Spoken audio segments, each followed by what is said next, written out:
Perfect Days is the film by Wim Wenders that depicts a Japanese toilet cleaner.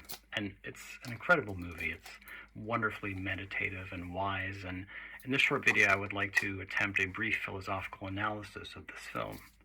In fact, the first thing that came to mind for me was a quote from Schopenhauer, where he writes, "Each and every day represents a little birth, and every day a new youth, every evening a new coming of age, and every sleep a little death." And that might as well be the argument of this film, that every day is a little birth, every day is an opportunity to experience joy, and that in a sense, every time you go to sleep, it is also a little death.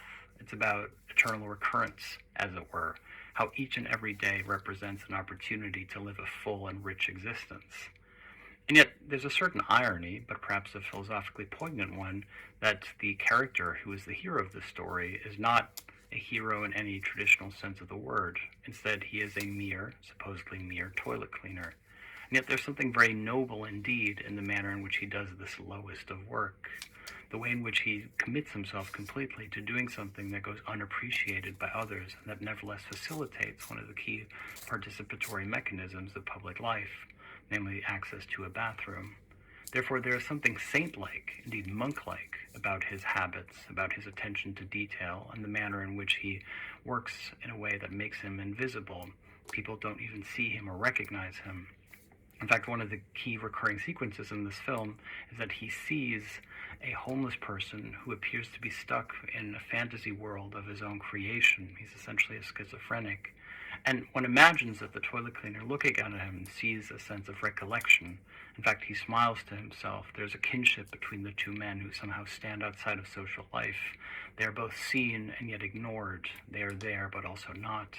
In fact, the film makes the argument, through the characters' dialogue later, that people exist in different worlds. That even though we live in one world, there can be different spheres of participation in existence.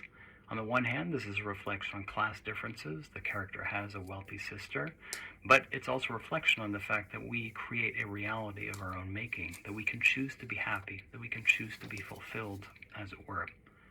Now, this movie also reflects on the minimalism of participating in analog culture. In other words, we have a frequent focus on the joy of listening with attention to music on cassettes instead of streaming it on Spotify. There's also an emphasis on the joy of discovering books and reading them, on the physical quality that comes with these objects, which is therefore a form of love, if you will, how we are able to focus on things that therefore become a meaningful part of our lives.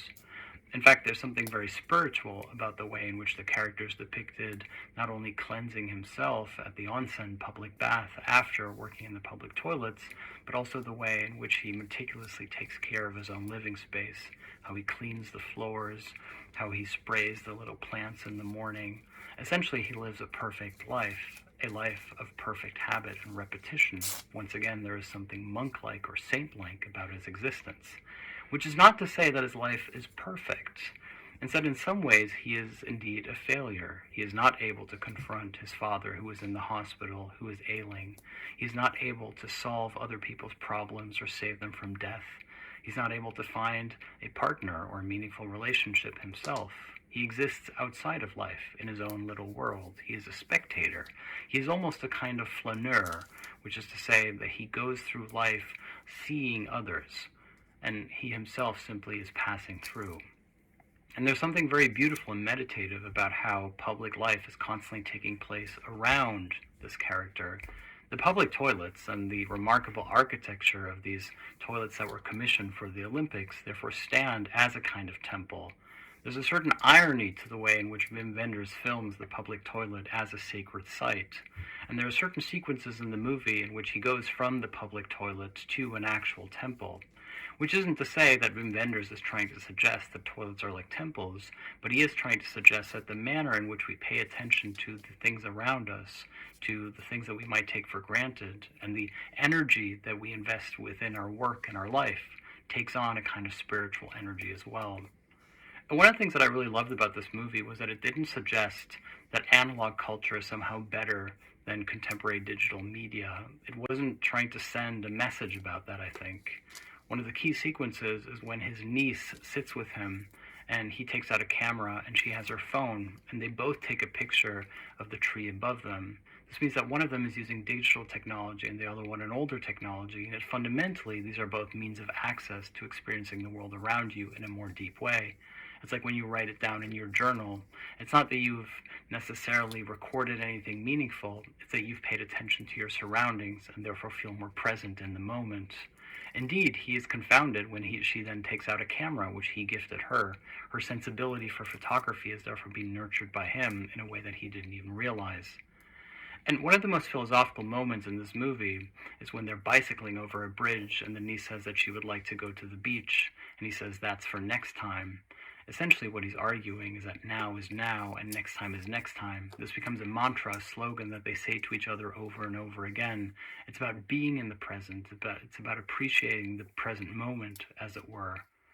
But fundamentally, this also means that this character exists outside of time. It means that his life becomes a repetitive blur. He does each and everything over and over again. You could say that this is a movie about the surplus enjoyment of habit, of repetitive actions. There's nothing remarkable or heroic about what he is doing, save for the persistence with which he does it. And surplus enjoyment is a psychoanalytic concept that talks about the enjoyment that we experience above and beyond the mere consumption of a thing. Instead, we can derive surplus enjoyment from a habit. We can derive surplus enjoyment from attention to detail. It's like in the same way how within the Christian faith, but also within the Buddhist lens, attention to detail is a form of love and therefore a form of grace. The manner in which we therefore cultivate our environments reflects back onto ourselves. This means that one of the most profound moments in this movie is precisely when the character is simply reading, when he's simply taking in a book or ideas. This is because everything slows down. The passage of time in this movie is wonderfully depicted. It's like we go through each and every day with the character, and this slows down the film and brings us into the frame, into the space of the film, as if we too were experiencing the day-to-day motions of this habit. It becomes a very soothing movie indeed. It's similar to Hayao Miyazaki's use of time in his own movies, which he depicts as realist. Namely, often the characters are sitting doing nothing against a supposedly neutral backdrop or against a backdrop filled with the motion of others. And once again, we see how the toilet cleaner is himself in his own world. He's watching the world go by around him. And therefore, on the one hand, he is a heroic figure. You could say that this is an epic movie of very small proportions. But at the same time, one wonders if perhaps he is lacking the courage to participate in social life as such. We don't know anything about his background. Has he been hurt? Does he suffer? Is there something that he cannot forget or cannot forgo? This means that fundamentally the movie is not sentimental, but there is a certain melancholy to the manner in which he commits himself to the futile task of doing something which will go unrecognized by others. Indeed, in a key sequence, he encounters his sister, who is much more rich than he is, at least when it comes to monetary terms, and she essentially tries to not look down upon him, and he hugs her, and we see him crying afterwards. Perhaps this is the crying of the failed communication of two worlds that simply cannot reach each other anymore.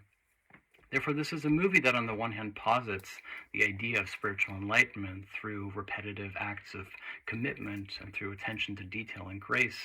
But at the same time, I would say that the movie contains an undertone of the human existential experience, which is that no matter what world we live in, we end up feeling lost. We end up feeling like it's not enough.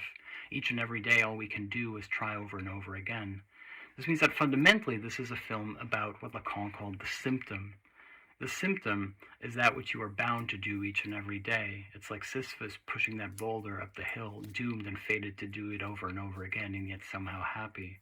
Our symptom is that thing which we carry with us, which we cannot overcome. And fundamentally, happiness therefore comes when we identify with our symptom, when we embrace it. In fact, the movie ends on an optimistic note, when the character, riding into the sunset like a hero in a Western, essentially contemplates the futility of existence, but also the joy and childlike happiness that can come with the realization that every day is indeed in some way perfect. That is Perfect Days by Wim Wenders.